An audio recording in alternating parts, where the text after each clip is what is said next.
Hola, buenas tardes. Qué bien estamos aquí todos, mejor que estar afuera mojándonos, porque igual acaba por llover en algún momento de esta tarde. Pero bueno, pues aquí tenemos la suerte de, en vez de estar mojándonos, contar con la presencia de un autor muy interesante y que además está combinando pues un montón de las nuevas corrientes que hay en el cómic.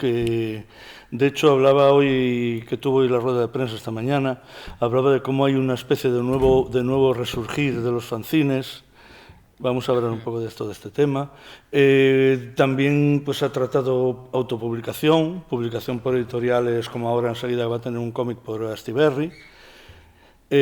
También ha trabajado en el webcómic, explorando un montón de cosas que yo creo que es de lo que se trata cuando tienes imaginación, talento y quieres intentar abarcar lo más posible y a la vez pisar fuerte.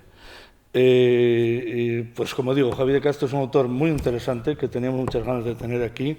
Y bueno, vamos a hablar, ya los que me conocéis sabéis que yo lo he dicho esta semana, no me gusta ser original en las presentaciones, lo que quiero es que el autor hable, se exprese y muchas veces la mejor manera es intentar ir de alguna manera de orden, una especie de orden cronológico y la pregunta de siempre, porque creo que cada respuesta es diferente para cada autor. Por ejemplo, ayer descubríamos que Frank Galán en realidad empezó, y fíjate que ya tiene una carrera en estos años, que en realidad empezó casi a dibujar hace 6 7 años. Pero bueno, la gran mayoría de otros autores no. Yo siempre digo de que todos los niños dibujamos, lo que pasa es que la gran mayoría paramos, otros seguís. ¿Cómo fue tu caso? ¿Qué leías de pequeñito? Naciste en León, León ciudad. Sí. ¿Qué leías de pequeñito? ¿Dibujaste ya desde muy principio? ¿Cómo fue? Cuéntanos cómo era aquel ambiente en que naciste, te criaste. Bueno, hola, gracias por venir. ¿Se me oye? Ahora, me acerco a estas. Bueno, pues sí, como tú dices, yo dibujaba desde pequeño. Siempre ha sido como lo típico de que tus padres siempre dicen, te recuerdan con un lápiz en la mano, dibujando. Y bueno, yo no, claro, yo nací en el 90 y fue esa primera década, pues tampoco había el boom que hay ahora de los cómics, o sea, era muy diferente, también era otro circuito, yo conocía, o sea, mis referentes era Mortadelo y las revistas clásicas de Bruguera, Asterix y cuatro cosas así contadas. Y bueno, poco a poco sí que luego, siendo más mayor, claro, yo no descubrí que existían las tiendas de cómics hasta los 10 años, siempre cuento esto, porque claro, me da mucha envidia gente de grandes ciudades que conocen salones, van a eventos y desde muy pequeños y yo ni siquiera sabía que se seguían haciendo cómics.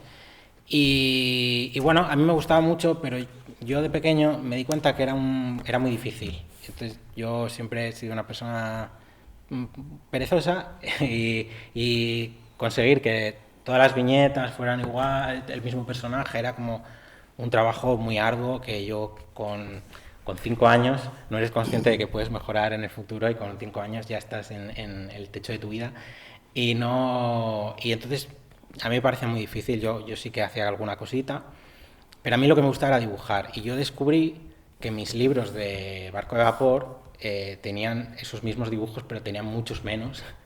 Y tenían 5 o 6 y ahí ponía ilustrado por. Y yo desde pequeño ya dije, quiero ser ilustrador. Eso lo vi súper claro. Porque claro, en mi familia no había nadie que se dedique a nada parecido al arte, ni nada en absoluto. Entonces tampoco no me podían guiar. Y para mí mi referente también de lo que era una persona que quisiese dedicarse al dibujo en el futuro era Velázquez o cosas así, que no tenía nada que ver con la realidad, pero claro. Y también me parecía muy difícil. Entonces el trabajo de ilustración lo vi súper claro. ¿Qué pasa? Que cuando ya cumplo 10 años, 12, empiezo a leer cómics y me vuelve esa pasión por el cómic y por contar historias. Y cuando ya, pues, adolescente, con 18 años, yo estudié ilustración luego en Valladolid. Y, y empecé a hacer ya cositas en páginas y empecé a hacer... También no era muy consciente de si yo era capaz de escribir o no. Intentaba buscar, claro, en un internet también un poco primitivo en aquella época. Y bueno, luego me animé a escribir y poco a poco pues empecé a sacar historias y empecé a sacar lo primero, bueno, un fanzine que tienes ahí que salió lo primero, que eso es súper viejo, que eso lo hice como proyecto final de ilustración. Porque el proyecto se trataba de hacer como una editorial y era, bueno, hacer como toda la gráfica, porque bueno, también yo estudié ilustración y no quedé muy contento con esa escuela en concreto, porque claro, se enfocaban mucho a que trabajases, y como el trabajo estaba en diseño gráfico, te enfocaba mucho a que hicieses diseño gráfico y quería que hiciéramos los logos y tal, y yo quería que me enseñara a ilustrar. Y bueno, yo me las apañé para inventarme una editorial de cómics y lo que hice fue un fanzine al final. Hice una revista y hice una tirada muy pequeñita. Y al final eso acabó en alguna tienda. Una tirada, igual eran 30 ejemplares o algo así. Y a raíz de eso como que llegó a ciertas manos, gustó y eso me animó y empecé a hacer más fanzines. Bueno, pero no adelantemos acontecimientos. Bueno, me he venido arriba. Vamos a volver a esa época estudiando ilustración en Valladolid, creo que. Y luego hiciste como diseño gráfico, Bellas Artes o algo así en Barcelona, ¿no? Sí, hice un curso de diseño gráfico en Barcelona un año. Y creo que tú mismo has apuntado que no te sentiste muy contento, pero ¿cómo puedes? Porque mucha gente a lo largo del tiempo que he conocido y he hablado con dibujantes, muchas veces en esta misma mesa, la gente que ha hecho pues Bellas Artes, por ejemplo, pues hay algunos que dicen, si quieres ser dibujante de cómics, no ni te acerques a una escuela. Otros dicen, bueno, por lo menos te dan las herramientas, no sé cuánto. A fin de cuentas, ¿cómo fue, ahora, después de que han pasado ya unos añitos, cómo ves tu experiencia en esas dos escuelas, en Valladolid y en... Sí, yo de ¿fue hecho, positivo? ¿Te enseñó algo? ¿Te enseñó lo que no negativo no fue, porque al final, yo por ejemplo, también cuando entré a estudiar ilustración me encontré por primera vez en mi vida gente de mi edad que querían dedicarse al dibujo o a la ilustración, incluso que leían cómics, porque yo en León nunca había conocido a nadie que leyese cómics.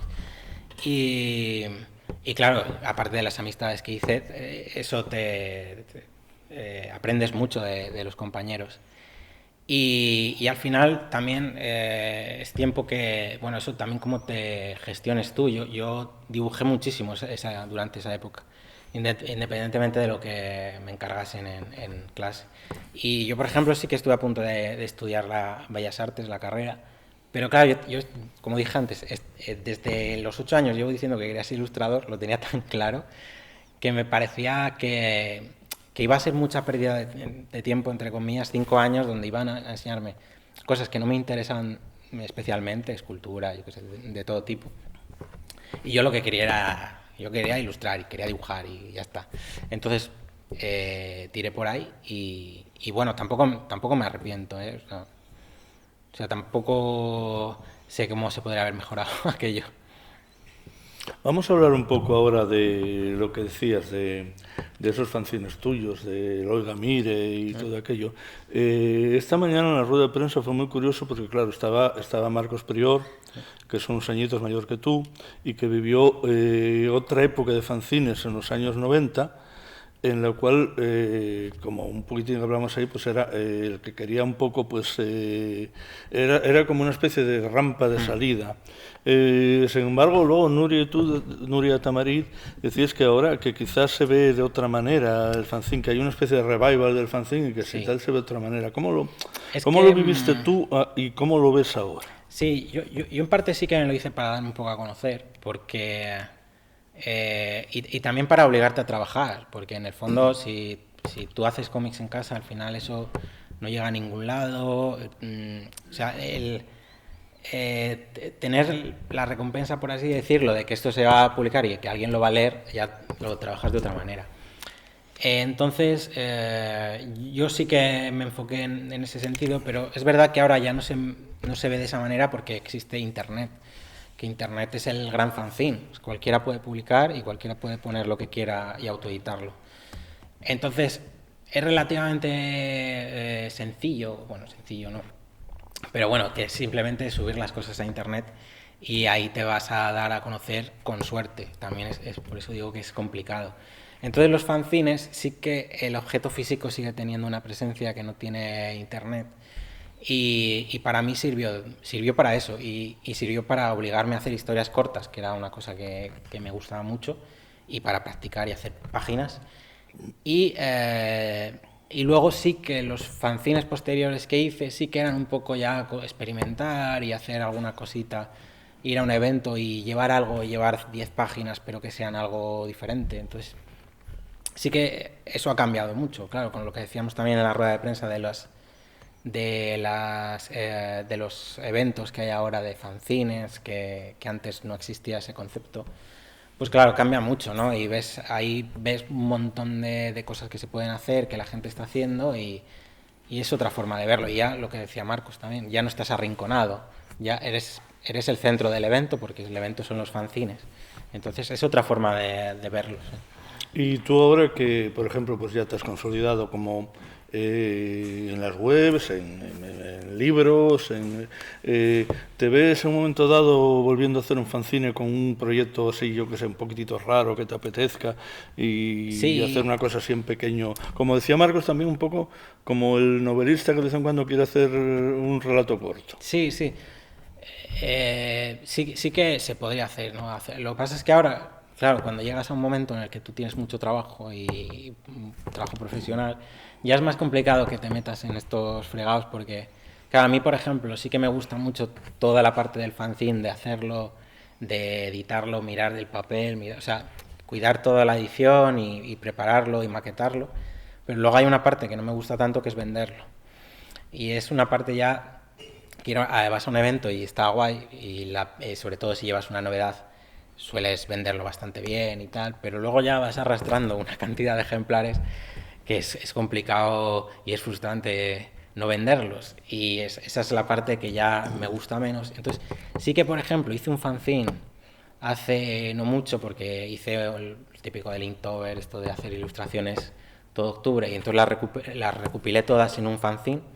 Pero claro, hice una tirada de 50 ejemplares para venderlo por internet, las vendí y pista, porque ya no me apetecía todo el proceso que conlleva todo el tema del fanzine. Y bueno, otra cosa es que ahora no hay eventos de fanzines con el COVID, entonces llevamos 2 años donde la gente no está sacando nada porque precisamente no hay sitios donde venderlos, es más complicado. Bueno, pues vamos a pasar ahora a hablar de la que tenemos aquí ahora, una imagen de Sandía para cenar. Yo no sé si fue esto, Agustín, la primera obra así un poquitito de enjundia. Es que porque a veces, visto desde fuera, la cronología se pierde un poco. Sí, creo que salió antes, pues ahora no me acuerdo, creo que salió antes Agustín, pero Agustín es posterior, porque Agustín me lo autoedité, un fanzine a color de 24 páginas, una historia también corta. Y Sandía para cenar fue como mi proyecto así más largo, no sé si eran 80 90 páginas, y que lo hice un poco a la locura, que no recomiendo hacerlo esto a nadie, que es hacer el cómic entero y luego mandárselo a editoriales. Entonces, bueno, estoy hablando que tenía 20 años quizás o por ahí. Y bueno, el TVO lo mandé a editoriales, no funcionó, obviamente era una cosa todavía muy amateur. Y salió el Agustín porque me lo autoedité. Y Sandía para cenar luego, bueno, por una historia de que estaba yo en Zaragoza, hablando con otros compañeros, no sé qué. Bueno, lo típico que alguien dijo, esto te lo edita Termocero, que son unos colegas de aquí de Zaragoza, que era una editorial pequeña, casi fancinera, podemos decir, y lo editaron ellos y por eso salió también. Y vamos a ver... de todas maneras, fue tu primera, estás hablando de unas cuantas páginas, ya, una cosa un poco muy enjundia, y tu primera obra en realidad grande. Yo siempre me pregunto, la primera obra que hace un autor, así de esta, pues, ¿qué tiene de especial esa historia para que de alguna manera la hayas elegido para dedicarle ese tiempo de dibujar esas tantas páginas, pues, sí, y luego o hacer un poco de esfuerzo para que te le dediquen? ¿Qué tenía de especial Sandía? No lo sé. Puede que fuera más inconsciente en aquella época y no le daba tantas vueltas a esto como ahora. Y sí, fue una historia que simplemente yo quería hacer una historia larga y surgió. Y de hecho, en aquella época yo conocía la historia de Michael Larson, que luego hablaremos, Sí, sí. y era la cosa de que yo quería adaptar esta historia, una historia real, pero tenía claro que la historia era suficientemente buena como para no que fuera mi primera obra, porque entonces como que no iba a estar a la altura, digamos, no me veía con la capacidad. Y esa historia siempre estuvo en un cajón. Y entonces me surgió esta y tiré un poco para adelante. Y es verdad que ahora, por ejemplo, sí que le doy muchas vueltas a por qué hago las cosas, por qué escribo las cosas o tal. Y en aquella época surgió así y así salió, sí. Antes de seguir hablando, por ejemplo, de tu colaboración con Busquets, en la última aventura y de tus siguientes obras, en aquel momento, digamos, cuando estabas publicando Sandía y todo aquello, ¿ya pensabas, ya hacías cosas en web, ya pensabas que Internet podía ser un vehículo adecuado no ya para promocionar, sino para directamente publicar? Sí, O sea, publicar en sí, Internet, obviamente. sí, yo en aquella época, bueno, no sé si en aquella época, sí, yo diría que sí, que la primera cosa que hice en web fue una historia corta en formato Blogspot, que se llama Open 24 Hours, que era de una historia de un bar de carretera, no sé qué, y también utilizaba los GIFs. Y sí, fue por aquella época en la que yo estaba trasteando con Photoshop y descubrí, bueno, no me acuerdo si me enseñaron o no recuerdo, hacer pequeñas animaciones en Photoshop. Y aquello empecé a aplicarlo un poco a ilustraciones, a hacer así pequeños juegos, chorradas. Y entonces un día me di cuenta de que si esto lo puedo aplicar a una ilustración, lo puedo aplicar a una viñeta, y si lo puedo aplicar a una viñeta, lo puedo aplicar narrativamente dentro de una historia. Y ahí es como surge el germen de que lo que luego sería The Ice. Y sí, posteriormente hice otra también, que se llama Everybody, y aquello quedó un poco en eso porque es verdad que sacar adelante un proyecto así, bueno, son historias cortas al final, pero es muy complicado, sobre todo porque no es viable económicamente, ¿no? O sea, o poner una plataforma de pago y que no entre nadie, o hacerlo gratuitamente, como el caso que hice yo. Estamos viendo ahora imágenes de La Última Aventura. Te veo que hiciste con Busquets. Y bueno, por lo que estamos viendo, tú hasta ese momento pues estabas trabajando tú solo, tus ideas, tus cosas. ¿Cómo fue esto de tener un guionista? Un guionista consolidado, o sea, un buen guionista consolidado dentro de lo que es lo poco valorados que están muchas veces los guionistas en España? ¿Cómo entraste en contacto con Busquets? ¿Cómo encontraste La Última Aventura? Bueno, no sé si iba a decir, es una historia larga, pero igual no tanto. En realidad, cuando yo estaba ahí con toda la emoción de que quiero ser dibujante de cómics, quiero lo que sea, recuerdo que vi una oferta de trabajo en internet que buscaban dibujantes de cómic, y yo me presenté y me cogieron. Y era para una colección, era como una colección de cómics que eran adaptaciones de novelas. Y entonces a mí me cogieron para una y la adaptación se encargaba a Josep. Y eso sí que fue mi primer trabajo. Era una adaptación además de Rojo y Negro, de Stendhal. Y me vino grande. O sea, fue un proyecto que yo era muy joven. Yo pues eso, igual tenía 18 años o 19. Y nunca había hecho algo largo. Bueno, me vino muy grande. Yo, o sea, no sabía nada del mundo prácticamente, y menos del mundo editorial.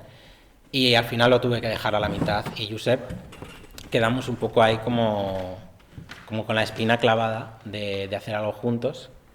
Y entonces yo, cuando el tiempo que estuve viviendo en Barcelona, quedé con él, porque también era de los pocos contactos que tenía en el mundo del cómic, y empezamos a hablar de la posibilidad de hacer un cómic juntos. Y así surgió La Última Aventura. Y bueno, trabajar con él pues fue muy fácil, porque además Josep se suele adaptar mucho al dibujante, te pregunta qué te apetece hacer, te apetece hacer una historia así, y la verdad es que fue muy fácil, y hicimos una cosa que para pasárnoslo bien, y estuvo muy guay. Y la verdad que no tengo muy claro que si vino primero Larson o No, el que no me fue muero. de lo último, Larson. Sí. El que no me muero fue un encargo de Modernito, porque yo, claro, también me movía mucho por circuitos de fanzines, como he dicho, y esto, quieras que no, al final acabas haciendo muchas amistades, conoces mucha gente. Y conocí a esta editorial, a Modernito Books. Y surge de repente en 2000, creo que es del 2015 o 2016, bueno, no me acuerdo. Como un año antes, incluso yo estaba pensando ya que hacer lo siguiente y quería hacer Larson.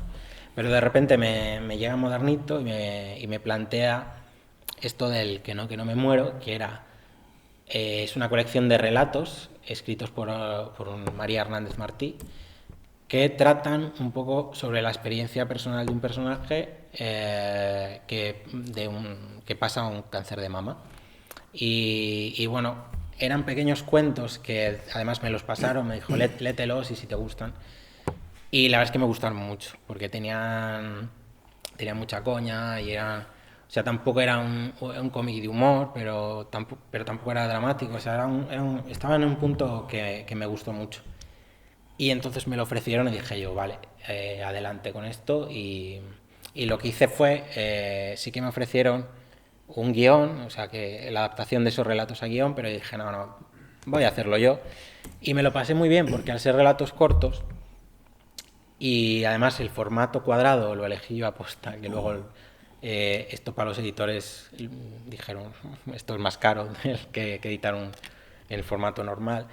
Pero en el formato cuadrado, porque así me despejaba un poco de la cuadrícula que yo tenía mental de hacer siempre cómics. Y cada historia eran relatos de 3-4 páginas y intenté que cada relato fuera diferente.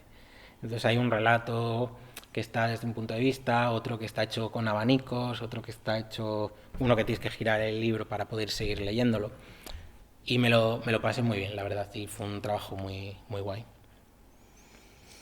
Y bueno, pues entonces luego llegas al proyecto, a Larson, por ejemplo, que tenéis esto y otras obras de Javi, pues las tenéis arriba en la tienda, digo, porque algunas son ya un poco difíciles Sí, de conseguir, sí. pues es la oportunidad y además luego para que se la firme y os haga un dibujito, no os perdáis la oportunidad. Pero bueno, llegamos a Larson, que es la historia de un tipo que ya en los años 80, 90, 80. en Estados Unidos, pues empezó a ganar un montón en concursos de televisión, entonces Sí, sí. estaba la... Pero bueno, cuéntanoslo tú Sí, mejor. bueno, fue una historia que yo descubrí, eso, mucho antes, y me fascinó, porque es la historia de un señor de Estados Unidos que se presenta a un concurso que se llama Press Your Luck, que consistía, bueno, tenía como unas pequeñas pruebas de preguntas y tal, pero luego el plato gordo consistía en una prueba en la que había un panel con diferentes premios y simplemente tenían que darle un pulsador, gritar stop, y donde cayera iban acumulando ese dinero. La cosa es que había varios Whammies, que eran como la mascota del programa, que era que te hacía que perdieras todo el dinero. Entonces, estadísticamente, era imposible hacer 5 partidas seguidas, o sea, 5 veces stop y no caer en un Whammy, porque era la estadística. Pues este señor estuvo como 40 rondas sin fallar y acumulando, ahora ya no me acuerdo las cifras, pero una barbaridad de dinero que para la época era todos los récords. Y claro, era una cosa que me fascinó porque desde la sala de control, que es otro de los protagonistas del cómic, yo me los imaginaba completamente desquiciados sin entender qué estaba pasando.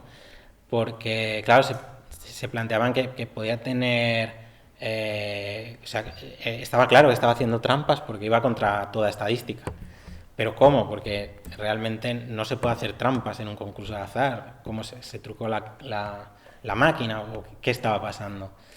La cosa es que Larson, luego, tampoco voy a desvelar cómo lo supo, pero era un tío bastante peculiar que estaba obsesionado con la tele. Y esto también fue una de las cosas que me llevó a hacer el cómic, y es que estéticamente todo me atraía.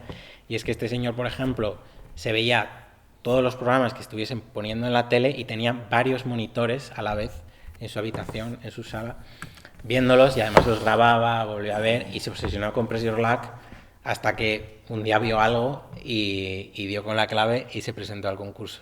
Y bueno, la historia no solo acaba ahí, que parece una historia de éxito, pero en realidad es una historia de un perdedor, porque bueno, es la historia de una obsesión en realidad. Y bueno, digamos que después de este concurso este hombre, Michael, siguió obsesionado con hacer dinero de manera fácil entre comillas, y bueno, no acabó muy bien tampoco. Sí, la verdad que me parece una historia fascinante. Además, tú la cuentas, le das los dos puntos de vista, los de la televisión absolutamente desquiciados por saber...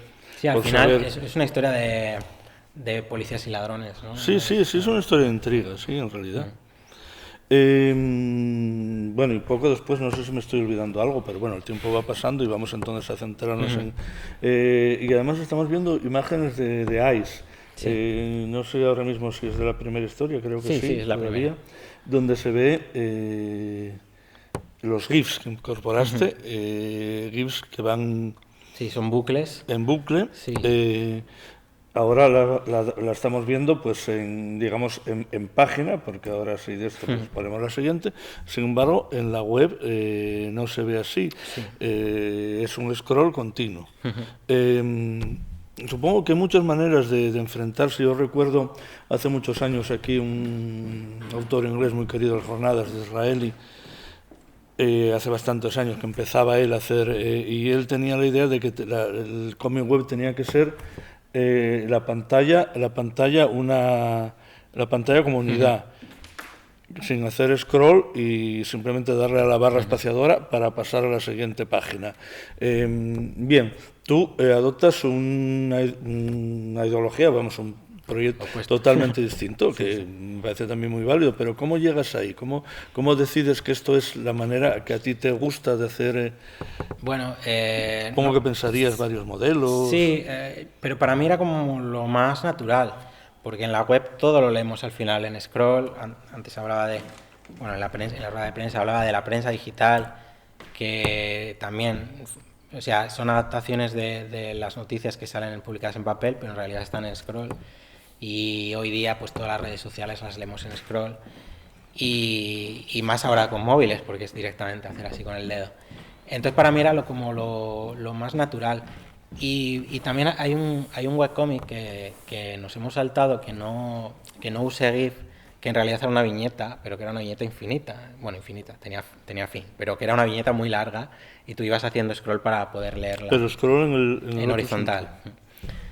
Y esto sí que llevo a esta conclusión leyendo sobre autores de principios de siglo, y en concreto de Franklin y su Gasoline Ale, porque Franklin, aparte de sus páginas donde tenía una casa y todo iba sucediendo alrededor, luego también tenía unas viñetas alargadas que ocupaban todo el dominical de prensa, donde había un montón de personajes que iban hablando y que en realidad era una sola viñeta.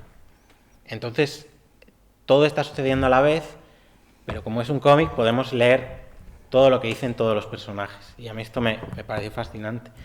Y entonces decidí intentar hacer algo así y pensar qué haría Franklin si tuviese mucho más espacio, no tuviese la limitación de la página. Y así surgió esa historia. Y en el fondo tiene que ver también con el scroll, ¿no? Es decir, en realidad los cómics los pasamos por páginas porque es la forma de donde se editan, pero si leyésemos en pergamino, nos hubiésemos quedado históricamente en el pergamino. Es verdad. Las viñetas seguirían también un flujo así. Entonces, para mí es como lo natural en web que sea así. Y hablamos ahora un poco de hemos hablado un poco del formato, nos contaste antes un poco por qué habías decidido hacer esto, pero hablamos un poco del contenido. Esta serie de historias de cinco historias cortas, creo que son 5, todas relacionadas de algún modo con los ojos y prácticamente también todas relacionadas con algún elemento criminal o de violencia. ¿Cómo te surgió esto? The Ice es un proyecto que yo me planteo hacer para promocionarme, básicamente. O sea, yo estaba en un momento que tenía poco curro y dije, vamos a hacer algo, vamos a repetir éxito, porque yo ya venía de haber tenido éxito con otro webcómic, con los que os decía antes.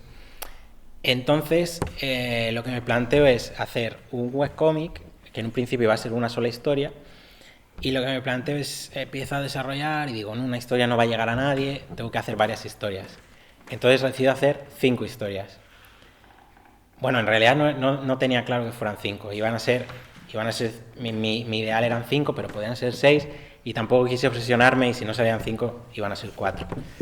Pero lo que tenía claro es que tenían que tener relación todas de alguna manera, aunque fuera muy vagamente. Y bueno, me obligué un poco a escribir, que fue una época que además me vino muy bien porque aprendí realmente está mal que diga esto ahora, después de todo lo que publiqué antes, pero digamos que aprendí a escribir realmente con The Ice porque me obligué a pensar historias en vez de esperar a que las historias viniesen a mí. Y claro, me puse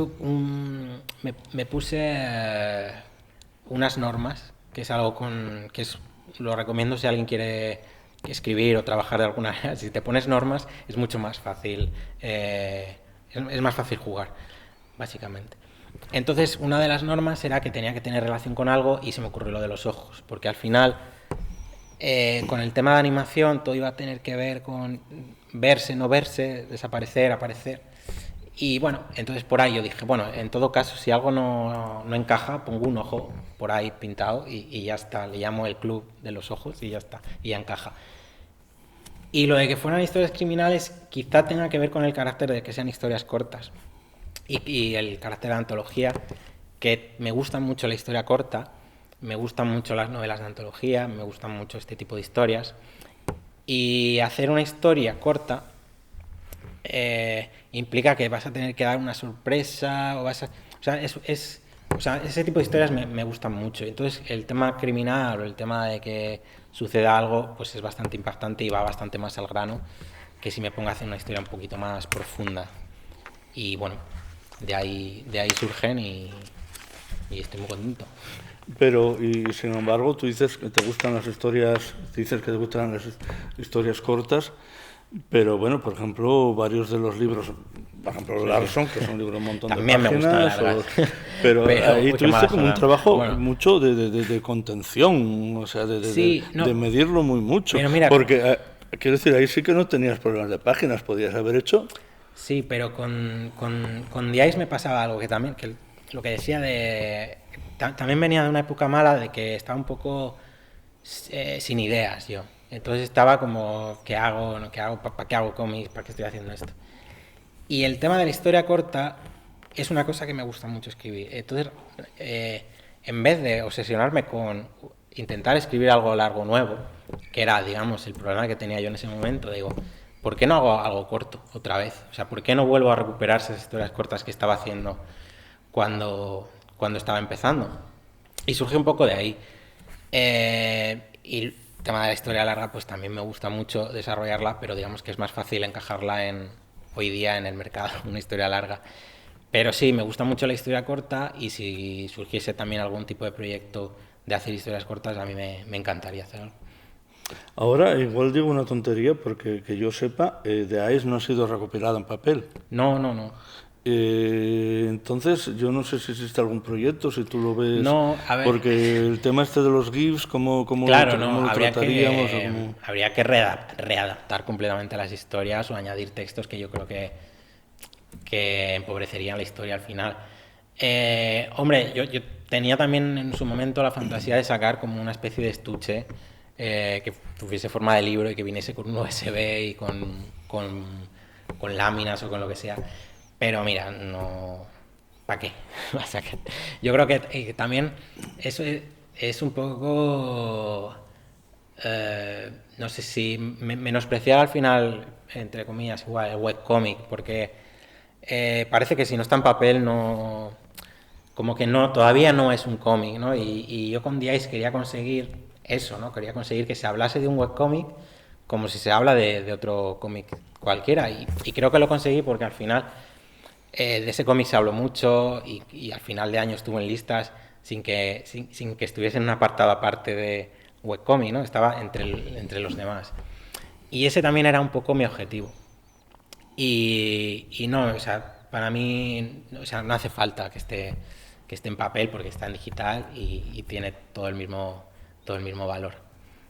Y además fuiste finalista de los Eisner, que no es cosa baladí. Sí, sí, sí. Y de los Harvey también. Y de los Harvey, o sea, como... Sí, bueno, yo ya está hecho. Ya me puedo retirar.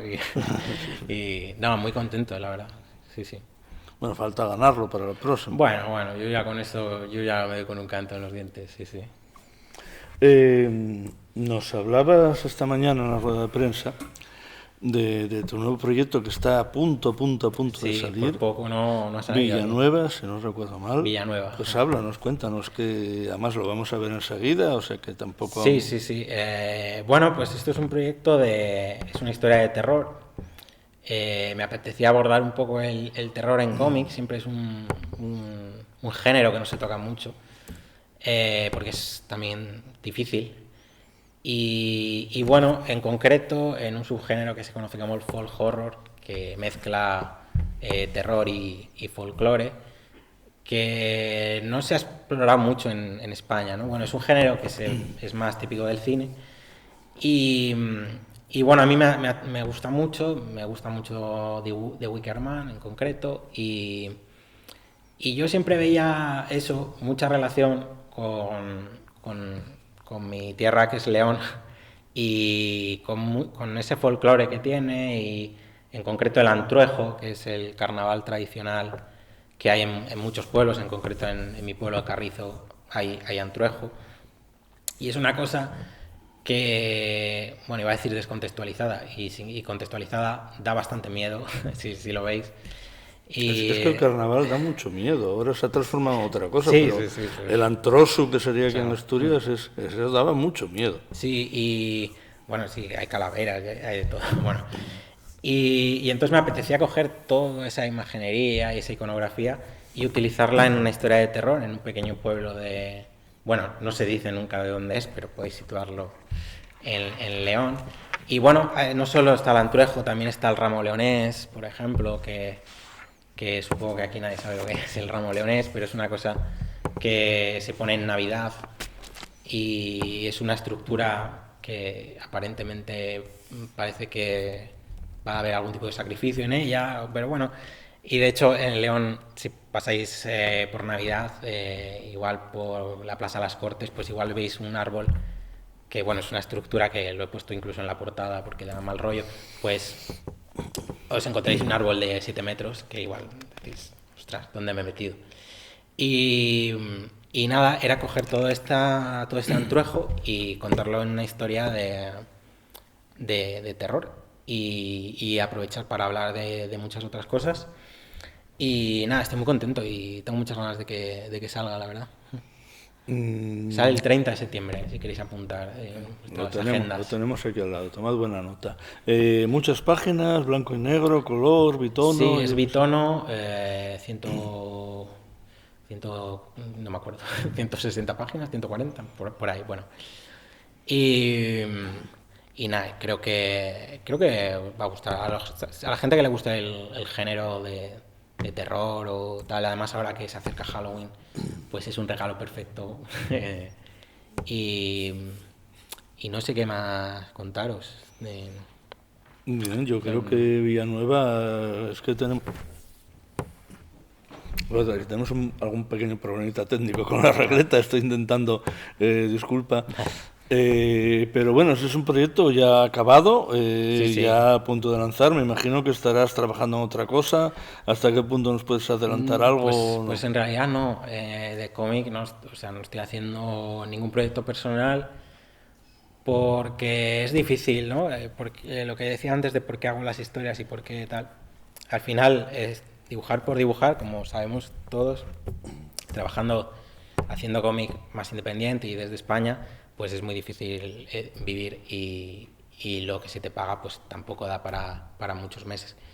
Entonces, el proyecto que tengas que hacer pues va a ser una cosa muy personal, que te apetezca mucho, etcétera, etcétera. Entonces, yo ahora mismo sí que tengo ideas que me gustaría desarrollar, pero necesito ese algo que me diga ahora, ¿no? Y bueno, por ahora mismo no tengo ningún proyecto. Y claro, esto es difícil porque me estás diciendo que estás viendo ideas, pero ¿cómo lo verías? ¿Hacer más webcomics? ¿Hacer...? No, a ver, lo de webcomic, si alguien me lo pidiese o alguien me viniese con un cheque, pues igual sí, pero si no es difícil que lo vuelva a retomar o, bueno, igual en un caso anecdótico. Pero bueno, es difícil por eso, porque lleva el mismo trabajo que te puede llevar un cómic en papel y las ganancias son mínimas. Entonces es complicado. Pues yo creo que hemos repasado bastante. Yo no sé si tienes algo Vale. que te apetezca esto. Siempre he querido decir esto No, en público. que muchas gracias por haber venido. Si tienes... Entonces, yo creo que agradecerte un montón tu presencia aquí y hablándonos de un montón de TVOs muy interesantes. Yo personalmente tengo muchas ganas de ver este Villanueva y hemos visto imágenes aquí que nos han hablado un montón de cómo trabajas, de esa variedad de amplitud de formatos y de manera de enfocar el cómic, que me parece francamente interesante. Muchas gracias por estar aquí, Javi. Esperemos verte Gracias a pronto vosotros. otra vez en esta sala y en estas jornadas. Vamos a agradecerle con un aplauso a su presencia.